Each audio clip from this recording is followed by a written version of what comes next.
Hello दोस्तों, मैं अजय शुक्ला आपके अपने YouTube चैनल निर्माण जीएस एकेडमी में आप लोगों का स्वागत करता हूं। आज अपन एक बहुत ही महत्वपूर्ण टॉपिक के विषय में बात करेंगे अकाउंट के, जिसका नाम है पूर्व समायोजन। इसको अपन समझेंगे पूर्व समायोजन होता क्या है। ये बहुत ही इंपॉर्टेंट क्वेश्चन इसमें कई बार एग्जाम में पूछे जा चुके हैं। पूर्व समायोजन से आप क्या समझते हैं, तो अपन आप पूर्व समायोजन के विषय में बात करते हैं क्या होता है। ये पूर्व समायोजन पहले भी आप लोग पढ़ चुके हैं पिछली कक्षाओं में, जब आप 11th क्लास पे एक चैप्टर पढ़े होंगे, अशुद्धियों का संशोधन। अशुद्धियों के संशोधन में क्या होता है आपने पढ़ा होगा। अशुद्धियों के संशोधन में अकाउंटिंग में जो भी गलतियां कर दी जाती हैं, जनरल एंट्री मेक करते समय या लेजर प्रिपेयर करते समय, ट्रायल बैलेंस बनाते समय, उन गलतियों को सुधार करने के लिए अलग से लेखे किए जाते हैं, वो उन अशुद्धियों का संशोधन किया जाता है। आप लोगों को पिछली कक्षाओं में बताया गया होगा कि अकाउंटिंग में जो भी गलतियां हो जाती हैं, उन गलतियों को समाप्त करने के लिए उसमें कटिंग, ड्राफ्टिंग या ओवर राइटिंग नहीं की जाती। ना तो आप अकाउंट में जो चीज़ अपन लिख देते हैं, जो आइटम लिख देते हैं, उसको काट सकते हैं, ना तो ड्राफ्टिंग कर सकते हैं, ना ही ओवर राइटिंग कर सकते हैं। अकाउंटिंग में ऐसा रूल्स होता है कि यदि आप ऐसा करते हैं तो अकाउंट के जो लेखे होंगे वो सही प्रकार से तैयार नहीं होंगे, वह आपके अकाउंटिंग अशुद्ध मानी जाएगी। इसी प्रकार जब आप 11th क्लास में अशुद्धियों का संशोधन पढ़े होंगे, तो वहां पर किसी भी गलती को सुधारने के लिए अलग से जनरल प्रविष्टि की जाती है कि वह गलती क्या हो जाए, सुधर जाए। इसी प्रकार इसमें भी अपन क्या करते हैं, पूर्व समायोजन करते हैं। ये होता क्या है पहले इसको समझ लेते हैं। पूर्व समायोजन हम तब करते हैं जब कभी अपन प्रॉफिट लॉस एप्रोप्रिएशन अकाउंट बनाते समय या लाभ हानि नियोजन खाता बनाते समय या पार्टनर्स कैपिटल अकाउंट, साझेदारों का पूंजी खाता बनाते समय कुछ गलतियां कर जाते हैं। उन गलतियों को समाप्त करने के लिए अपन पूर्व समायोजन करते हैं या पास्ट एडजस्टमेंट करते हैं। वो गलतियां कौन कौन सी हो सकती हैं, जैसे साझेदार को पूंजी पर ब्याज देना था, पूंजी पर ब्याज देना भूल गए, वेतन देना था भूल गए, कमीशन, आहरण पर ब्याज, पूंजी पर ब्याज, इन सभी मदों का लेखा करना भूल जाते हैं। या फिर ये माने लाभ हानि का बंटवारा बराबर अनुपात में करना था, दूसरे अनुपात में कर दिया।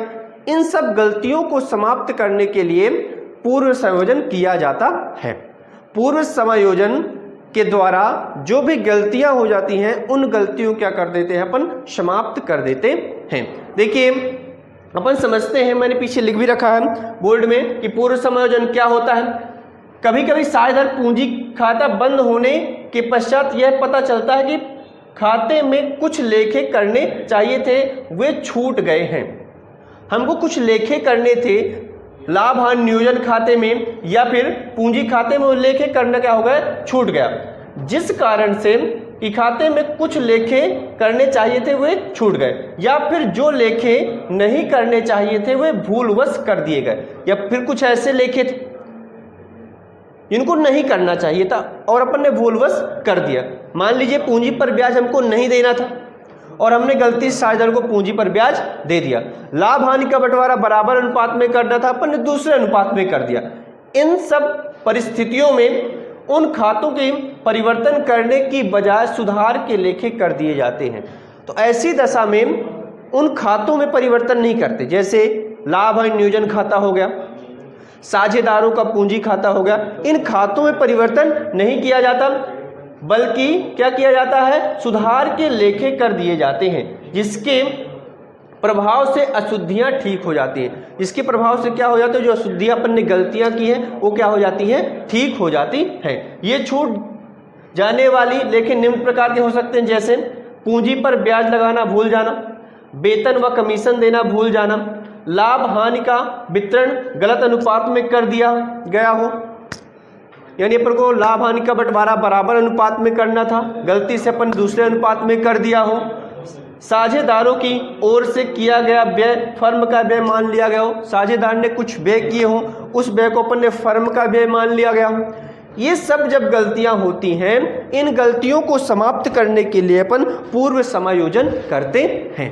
पूर्व समायोजन के द्वारा जो गलतियां अपन ने की हैं वो गलतियां क्या हो जाती हैं, समाप्त हो जाती हैं। वह लेखे में क्या हो जाता है, सुधार हो जाता है। अब देखिए पूर्व समायोजन का मुख्य कारण क्या है लेखे करने का, कि जो अपन ने काउंटिंग गलत की है, यानी किसी साझेदार को वेतन देना था, वेतन नहीं दिया गया, तो उसमें सुधार करके क्या किया जाता है, उसके वेतन को दे दिया जाता है।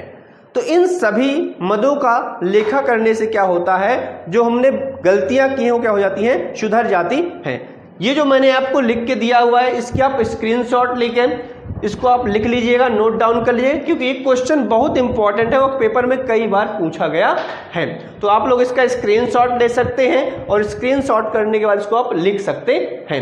अब अपन इसके कुछ सवाल को समझेंगे, सवालों के माध्यम से समझेंगे किस प्रकार से इसको अपन हल करते हैं। तो आप लोग इसका स्क्रीनशॉट ले लिए होंगे मुझे। अब अपन आगे चलते हैं।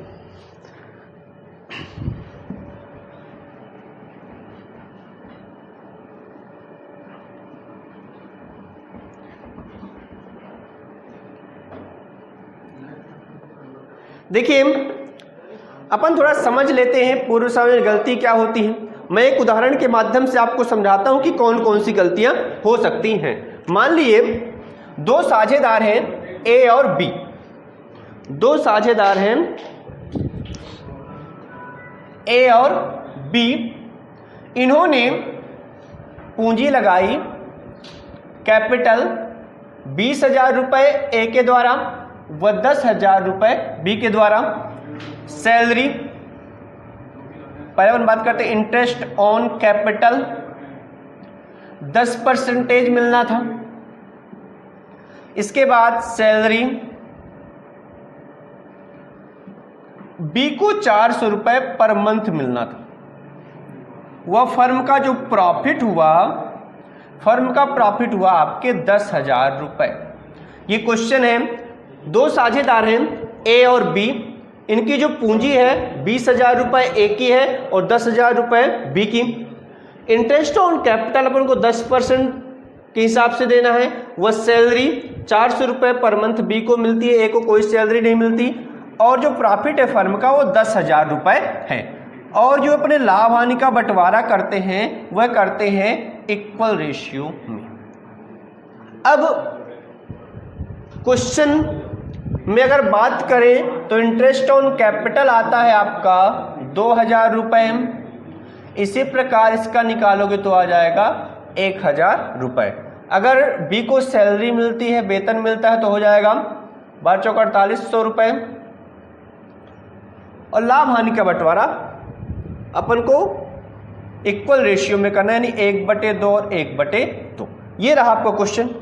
अब अगर हम इसका प्रॉफिट लॉस एप्रोप्रिएशन अकाउंट बनाते हैं,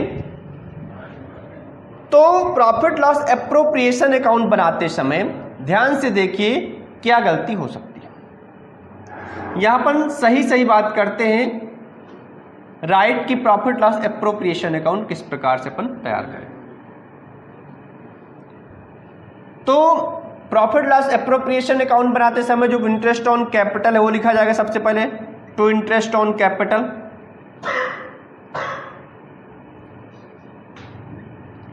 ए की और बी की। ये आ जाएगा 2,000 रुपए, इसका आ जाएगा 1,000 रुपए, यहां आ जाएगा 3,000 रुपए। इसी प्रकार सैलरी दी गई है बी को, तो 4,800 रुपए। इसके बाद जो फर्म का प्रॉफिट है वो दिया है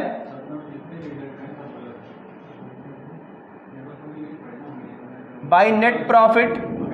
नेट प्रॉफिट आपका है 10,000 रुपए। अब ये 10,000 का बंटवारा करेंगे तो 4,800 और 3,000 7,800 रुपए। 7,800 रुपए आने के बाद यहां आपका आएगा 10,000 रुपए, और जो बैलेंस बचा टू नेट प्रॉफिट वो आपका आ जाएगा ए का और बी का 2,200 रुपए। यहाँ आपका आएगा 10,000 रुपये और ए पाएगा 2200 में 1100 रुपये, ये भी कितना पाएगा 1100 रुपये, क्योंकि जो लाभ का बंटवारा होगा वह इक्वल रेशियो में किया जाए। ये क्वेश्चन था। अब इसको थोड़ा ध्यान से समझिए, इसमें मेन बात है क्या। इस प्रश्न में हुआ क्या, जो अकाउंटेंट था वह पूंजी पर ब्याज देना व वेतन देना भूल गया। पूंजी पर ब्याज देना व वेतन देना क्या हो गया, भूल गया। अब देखिए, अगर सही सही बात किया जाए तो ए को कितना रुपए मिलेगा और बी को कितना रुपए मिलेगा, यहां देखते हैं अपन। ए 2000 रुपए, इधर देख लेते हैं। ए को 2000 रुपए इंटरेस्ट ऑन कैपिटल मिल रहा है और 1100 रुपए ये मिल रहा है। इसके बाद बी को कितना रुपए मिल रहा है, बी को मिल रहा है 1000 रुपए ये इंटरेस्ट ऑन कैपिटल का, और सैलरी का मिल रहा है 4800 रुपए और 1100 रुपए लाभ का मिल रहा है। यानी अगर ए की बात करें तो ए का आपका आ जाएगा 3100 रुपए और आपका बी का आ जाएगा 0094156 6900 रुपए।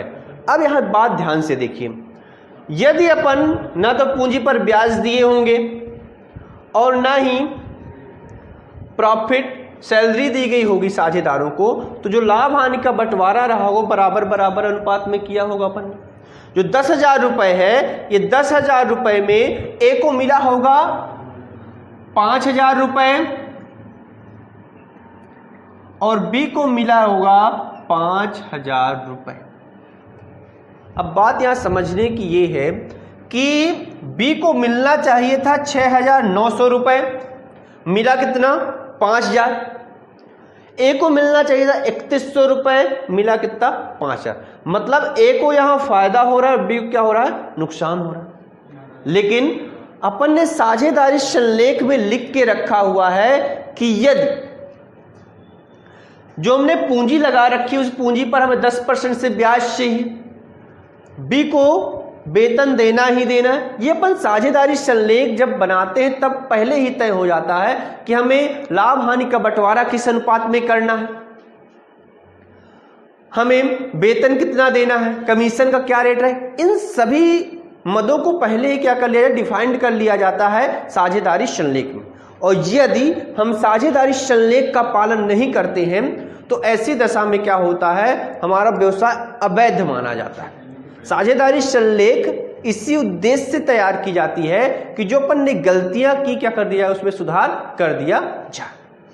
ठीक है, तो साझेदारी संलेख के अनुसार ए को कितने का प्रॉफिट हो रहा है, 1900 का ज्यादा हो रहा है, यानी 3100। 1900 रुपए ए को ज्यादा मिल रहे हैं और 1900 रुपए बी को कम मिल रहे हैं, यानी इसको मिलना चाहिए 6900 रुपए और इसको मिलना चाहिए था 3100 रुपए। अब देखिए होगा क्या, जब अकाउंटिंग ट्रीटमेंट किया जाएगा तो ए के कैपिटल अकाउंट से पैसा काट के किसको ट्रांसफर कर दिया जाएगा, बी के अकाउंट में ट्रांसफर कर दिया जाएगा और एक अलग से एडजस्टमेंट एंट्री की जाएगी। वो एडजस्टमेंट एंट्री क्या होगी उसको अपन देख लेते हैं। वो एडजस्टमेंट एंट्री आपकी होगी, क्योंकि ए को नुकसान हो रहा है, ए के खाते से पैसा कट रहा है, तो ए का पूंजी खाता डेबिट हो जाएगा, एडजस्टमेंट एंट्री। तो ए का पूंजी खाता क्या हो जाएगा, डेबिट हो जाएगा, एज कैपिटल अकाउंट DR2 बीज किसके अकाउंट में डाल दिया जाएगा, कैपिटल अकाउंट, बी के अकाउंट में डाल दिया जाएगा। कितना रुपए, 1900 रुपए ज्यादा मिला ए को, तो ए के अकाउंट से काट लेंगे अपन 1900, तो डेबिट हो जाएगा और किसके अकाउंट में डाल दिया जाएगा, बी के अकाउंट में 1900 रुपए डाल दिया जाएगा। तो ये एक एग्जाम्पल के माध्यम से मैंने आपको समझाया कि गलतियों किस प्रकार से क्या किया जाता है, सुधारा जाता है। ठीक है, तो जो अपन ने गलती की उसको काटा नहीं, प्रॉफिट लॉस एप्रोप्रिएशन अकाउंट में कटिंग नहीं की, ना तो ड्रॉफ्टिंग किया ना ही ओवर राइटिंग किया, उसको एक जनरल एंट्री के माध्यम से अपन ने सामान्य रूप से क्या कर दिया, हल कर दिया, ताकि जो बुक्स ऑफ अकाउंट है वो भी स्पष्ट दिखाई दे, वह सुधार के लेखी भी क्या हो जाए। अब देखिए अपन एक क्वेश्चन और देखते हैं जो आपके पेपर में पूछा गया है। ये तो मैंने एग्जाम्पल के माध्यम से आप लोगों को समझाया कि किस प्रकार से अपन सुधार के लेखे करते हैं। अब अपन एक एडजस्टमेंट टेबल बनाएंगे, क्योंकि इतना बड़ा क्वेश्चन बहुत टाइम लगता है हल करने में। एडजस्टमेंट टेबल के माध्यम से समझेंगे कि किस प्रकार से अपन क्वेश्चन को सॉल्व कर सकते हैं। देखिए क्वेश्चन आपको स्क्रीन में दिख रहा होगा। एक फर्म में 3 साझेदार हैं, एक्स, वाई और जेड। 1 अप्रैल 2017 को उनकी पूंजी क्रमशः 4000, 6000, उनकी जो कैपिटल थी 4000, 6000 और 8000 रुपए थी। वर्ष 2017-18 के खाते बंद करने के बाद पाया गया कि साझेदारी संलेख के अनुसार पूंजी पर ब्याज 5% दिया गया। साझेदारों ने यह निश्चय की चिट्ठे को परिवर्तित करने की बजाय अगले वर्ष के प्रारंभ में एक समायोजन लेखा किया जाएगा। यानी जो इंटरेस्ट ऑन कैपिटल अपने को देना था वो देना था 5% वार्षिक, और वह नहीं दिया गया। अब प्रश्न को समझिए बोल क्या रहा है। एक्स, वाई और जेड को 5% वार्षिक इंटरेस्ट ऑन कैपिटल देना था, पर वो नहीं दिया गया। मतलब सीधी सी बात है, जो लाभ हानि का बंटवारा किया गया होगा, लाभ हानि का बंटवारा उनके लाभ हानि अनुपात में कर दिया गया होगा। क्योंकि जब अपन ने पूंजी पर ब्याज दिया ही नहीं, तो जो लाभ आया होगा वह लाभ कर दिया गया, बांट दिया गया वो साझेदारों के लाभ हानि अनुपात में। अब देखते हैं कि पूंजी पर ब्याज निकलता कितना। इसका अगर आप 5% निकालते हैं 4000 का, तो आपका 10% आएगा 400, 10% का आधा करिए तो आ जाएगा आपका 200 रुपया। इसी प्रकार इसका 5% निकालोगे तो 10% 600, 5% कितना हो जाएगा 300 रुपए, और इसका 5% निकालोगे तो आपका आ जाएगा 400 रुपए। 200 रुपए एक्स को पूंजी पर ब्याज मिलना था, 300 रुपए वाई को और 400 रुपए जेड को। नहीं दिया गया, तो मतलब ये जो 4, 3, 7, 2, 900 रुपए है, ये 900 का बंटवारा इन लोगों के लाभ हानि अनुपात में कर दिया गया। प्रश्न में लाभ हानि अनुपात के विषय में कोई चर्चा नहीं की गई। मैंने आपको बताया था जब साझेदारी संलेख के अभाव में नियम लागू होते हैं, मैंने बताया था कि अगर प्रश्न में ऐसी कोई बात मेंशन ना हो तो लाभ हानि का जो बंटवारा होगा वो बराबर बराबर अनुपात में किया जाएगा। तो लाभ हानि का जो बंटवारा किया जाएगा किस अनुपात में किया जाएगा, बराबर बराबर अनुपात में किया जाएगा। अब देखिए अगर लाभ हानि का बंटवारा बराबर बराबर अनुपात में करते हैं तो ये तो राइट बात है, सही बात है कि इनको 200 रुपए ए को मिलना चाहिए था, एक्स को 300 रुपए वाई को और 400 रुपए जेड को। नहीं मिला। गलती से क्या हुआ होगा, रॉन्ग। गलती क्या हुई, 300 रुपए ए को एक्स को मिल गया, 300 रुपए वाई को और 300 रुपए जेड को। ये अपन ने क्या की, गलती कर दी। अब देखिए प्रश्न में बात क्या है। एक्स को 100 रुपए ज्यादा मिला, इसको पहले भी 300 मिल रहा था, अभी भी 300 मिल रहा है, इसके भी खाते में कुछ फर्क नहीं। इसको मिलना चाहिए था 400, इसको मिला कितना 300, इसको 100 रुपए कम मिला। अब समझते हैं एडजस्टमेंट टेबल किस प्रकार से तैयार करेंगे। कई टीचर अलग प्रकार से, कुछ आपके बुक्स में भी फॉर्मेट दिए गए हैं, उस हिसाब से क्या करते हैं एडजस्टमेंट टेबल तैयार करते हैं, पर आप लोगों को ऐसा नहीं है। अगर मेरा समझाया हुआ समझ में आता है तो आप उस प्रकार से भी तैयार कर सकते हैं। ऐसा कोई बंधन नहीं रहता कि आपको एडजस्टमेंट टेबल जैसा बुक में बना है उसी प्रकार से तैयार करना। आप अपने अनुसार एडजस्टमेंट टेबल क्या कर सकते हैं, बना सकते हैं। देखिए एडजस्टमेंट टेबल बनाने का सीधा सा फॉर्मेट है। जो आपने गलती की उसको क्या करते हैं, पहले लिखते हैं एडजस्टमेंट टेबल। इसमें सबसे पहले साझेदारों के नाम X, Y और Z। इसके बाद इसका जो टोटल आएगा उसके बाद एडजस्ट करेंगे। अब अपन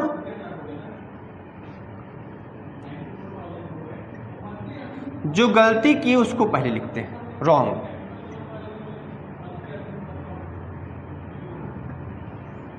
interest on capital, interest on capital कितना कितना मिलना था। इंटरेस्ट ऑन कैपिटल तो दिया नहीं गया, यानी प्रॉफिट लॉस का जो बंटवारा किया गया होगा, डिस्ट्रीब्यूशन किया गया होगा, वो कितना कितना पाया, 300 रुपये एक्स पाया, 300 रुपये वाई पाया, 300 रुपये जेड पाया। 300 एक्स, 300 वाई और 300 जेड, टोटल हो गया आपका 900 रुपये। इसके बाद अगर सही सही बात की जाए, राइट बात, तो इंटरेस्ट ऑन कैपिटल साझेदारों को मिलना चाहिए था। इंटरेस्ट ऑन कैपिटल कितना मिलता, 200 रुपये मिलता एक्स को, 300 रुपये मिलता वाई को और 400 रुपये मिलता जेड को। यहां टोटल कितना हो जाता आपका 900 रुपये। अब थोड़ा ध्यान दीजिए, यहां पास गलत अपन ने क्या किया, जो ये इंटरेस्ट ऑन कैपिटल था साझेदार को मिलना चाहिए था, उसका बंटवारा अपन ने क्या कर दिया, गलत अनुपात में कर दिया। यानी 200, 300 और 400, 900 रुपए। अब 900 रुपए का जो बंटवारा है किस अनुपात में कर दिया गया, गलत अनुपात में कर दिया गया। अब देखिए, तो जब इसका बंटवारा किया तो इक्वली 300 रुपए एक्स और 300 रुपए वाई और 300 रुपए जेड ने प्राप्त किया होगा। अब डिफरेंस कितने का है वो देखते हैं अपन।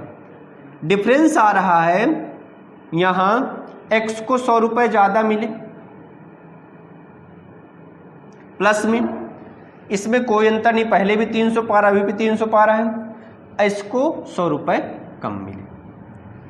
अब इसका सीधा सा फॉर्मेट है, जो माइनस में आएगा उसको करना है आप, जो प्लस में आएगा डेबिट और जो माइनस में आएगा वो क्या हो जाएगा, क्रेडिट। इससे क्या होगी, आपकी एडजस्टमेंट एंट्री क्या होगी, तैयार होगी। एडजस्टमेंट एंट्री किस प्रकार से तैयार करेंगे अपन वो देखते हैं। ये तो एडजस्टमेंट टेबल रही, अब अपन करेंगे एडजस्टमेंट एंट्री।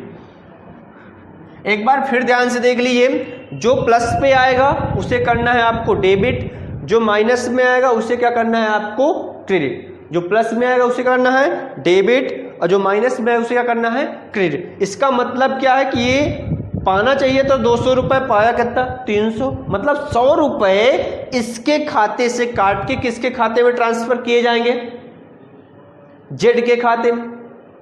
बात समझ में आई, क्योंकि उसे पाना चाहिए था 400 रुपए, मिले कितने, 300 रुपए, 100 रुपए कम। अल्टीमेट इफेक्ट को समझिए। प्रश्न में मेन बात क्या है, मिलना चाहिए था इसको 200 रुपए, मिला कितना, 300, 100 रुपए अधिक मिला, तो 100 रुपए इसके खाते से किसके खाते में अपन ट्रांसफर करेंगे, जेड के खाते। आई बात समझ में। तो एंट्री क्या बनेगी आपकी, इसका खाता डेबिट हो जाएगा, adjustment entry.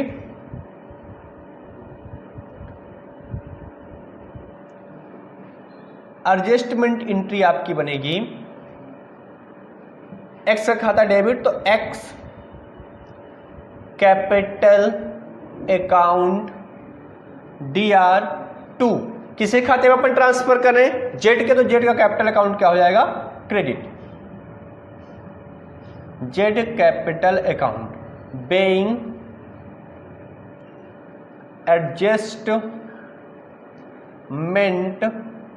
Of interest on capital.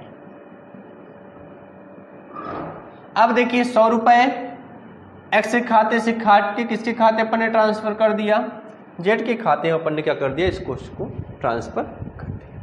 इस प्रकार से क्या बन गई, हमारा एक सवाल कंप्लीट हो गया। आपको ध्यान रखना है, जो बात गलती हो गई उसको सबसे ऊपर, उसके बाद जो बात राइट है उसको सबसे नीचे, उसके बाद दोनों के बीच का डिफरेंस निकालना है। डिफरेंस निकालने के बाद क्या करना है अपने को, एडजस्टमेंट एंट्री करनी है।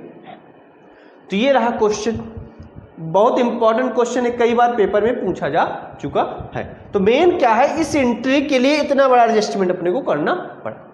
मेन ये एंट्री क्वेश्चन में पूछी जाती है आपसे पेपर में, ठीक है।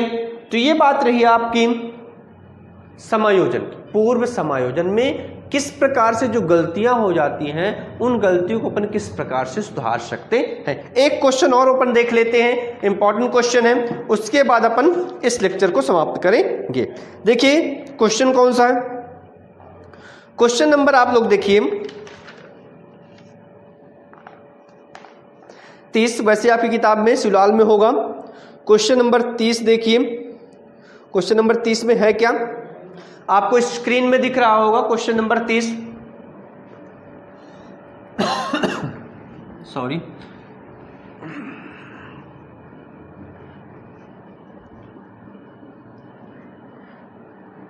देखिए इस क्वेश्चन में क्या बोला जा रहा है, 3 साझेदार हैं कृष्ण, अपन महाभारत की तरफ पहुंच रहे हैं सीधे सीधे, क्वेश्चन आपको दिख रहा होगा। 3 साझेदार हैं कृष्ण भगवान, अर्जुन और भीम। इन्होंने, उनकी पूंजी खाते का शेष 5,000, 10,000 और 15,000 रुपए है। जो इनकी कैपिटल दी गई है प्रश्न में, वो दी गई है 5,000 रुपए कृष्ण की है, 10,000 रुपए अर्जुन की और 15,000 रुपए भीम की। इसके बाद अंतिम खाते बनाते समय है मालूम हुआ कि साझेदारों को पूंजी पर 5% ब्याज देना है। वह कृष्णा को 4500 रुपए वेतन के देने हैं। जो इंटरेस्ट ऑन कैपिटल है वो अपन को देना है 5%,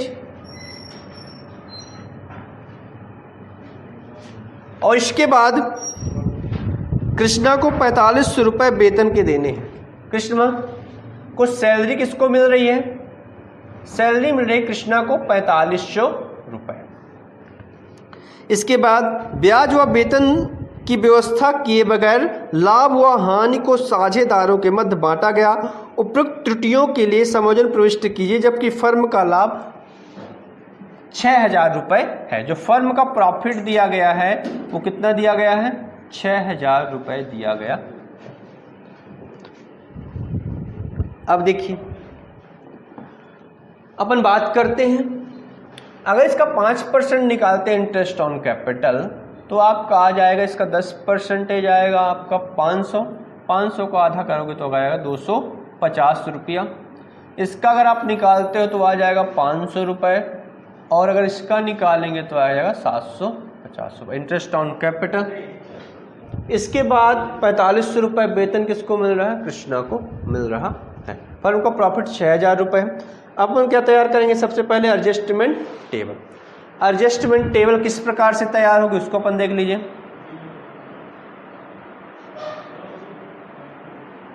एडजस्टमेंट टेबल,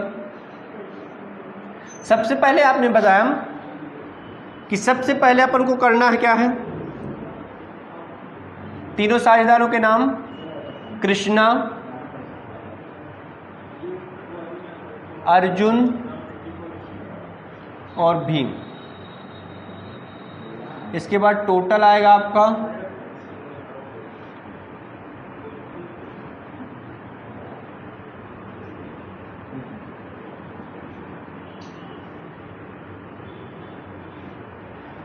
अब क्या हुआ प्रश्न में देखिए,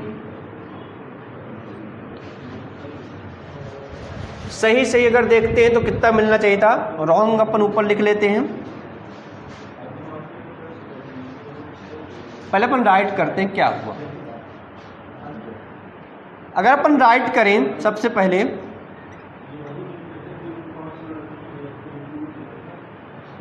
तो सबसे पहले इंटरेस्ट ऑन कैपिटल,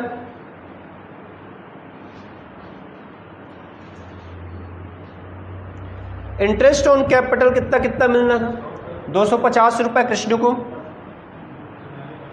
और 500 रुपए अर्जुन को, इसको कितना मिलना था 750 रुपये। टोटल आपका आ जाएगा 1500 रुपये। इसके बाद दूसरा जो ट्रांजैक्शन हुआ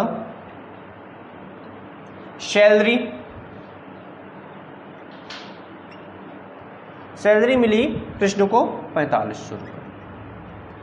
इनको किसी को सैलरी नहीं मिल रही, टोटल आया आपका 4500 रुपये। ये टोटल हो गया आपका 6000 रुपये। अब जब न तो इंटरेस्ट ऑन कैपिटल दिया गया, पूंजी पर ब्याज देना था वो भी नहीं दिया गया, और ना ही सैलरी दी गई, तो जो लाभ का 6000 रुपये था इन साझेदारों के मध्य बराबर अनुपात में बांटा गया।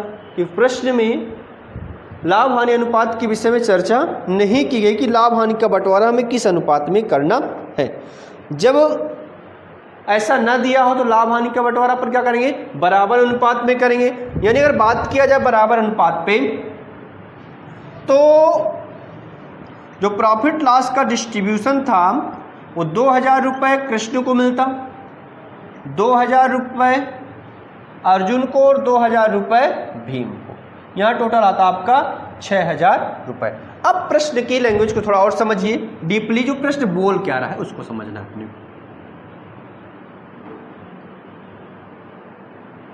देखिए अगर हम बात करें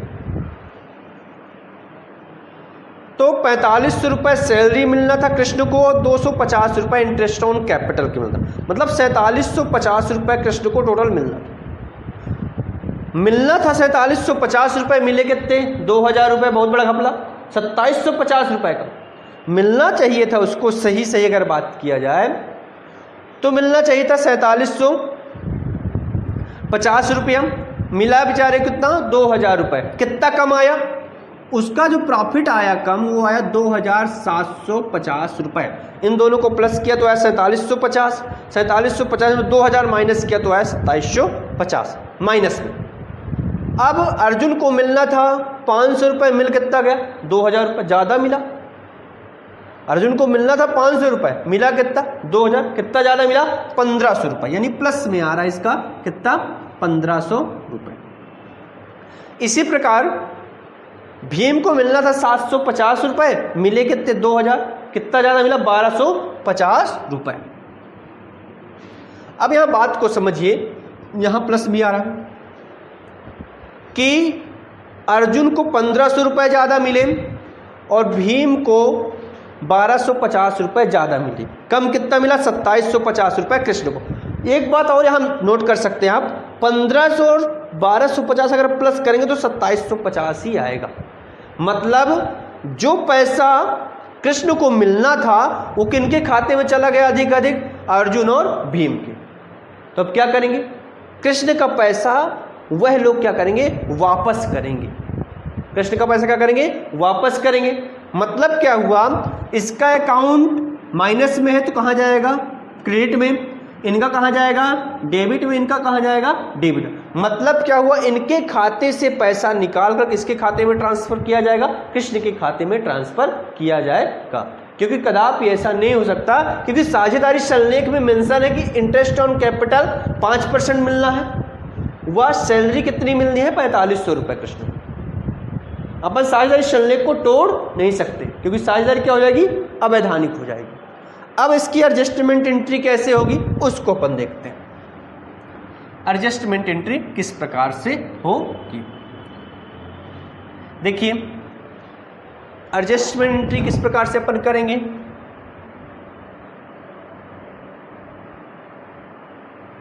एडजस्टमेंट एंट्री ये आ जाएगा आपका, ये क्रेडिट में जाएगा कृष्ण, ये दोनों क्या हो जाएंगे डेबिट। तो Arjun capital account DR, Arjun capital account DR, Bhim capital account DR2 किसके खाते में ट्रांसफर करना है अपने को, कृष्ण के खाते में ट्रांसफर करना है 2750 रुपए to Krishna capital account being adjustment of interest on capital and salary। तो कितना कितना देंगे? 1500 रुपये अर्जुन देगा, तो 1500 रुपये अर्जुन खाते में डेबिट कर देंगे। 1250 रुपये कौन देगा? भीम देगा, तो भीम के खाते में डेबिट कर देंगे। और मिलेगा किसको? मिलेगा आपको कृष्ण को, तो ये हो जाएगा 2750 रुपये कृष्ण के खाते में क्या कर देंगे? अपन ट्रांसफर कर देंगे। तो इस प्रकार से अब इस बात को समझिए कि अर्जुन के खाते से 1500 रुपये काट के किसको दिया गया? कृष्ण को। और भीम के खाते से 1250 रुपये काट के किसको दिए गए? कृष्ण को। कृष्ण को कितना टोटल मिला? 2750 रुपये। इस प्रकार से क्या हुआ? हमारा क्वेश्चन कंप्लीट हो गया। तो आज अपन ने बहुत महत्वपूर्ण टॉपिक के विषय में बात किया, पूर्व समायोजन क्या होता है। अब इसके बाद जब अपन अगले लेक्चर में बात करेंगे लाभ की गारंटी, लाभ की गारंटी अपन किस प्रकार से होता है। तो आज के लिए यहीं तक बस। बहुत बहुत धन्यवाद आपको।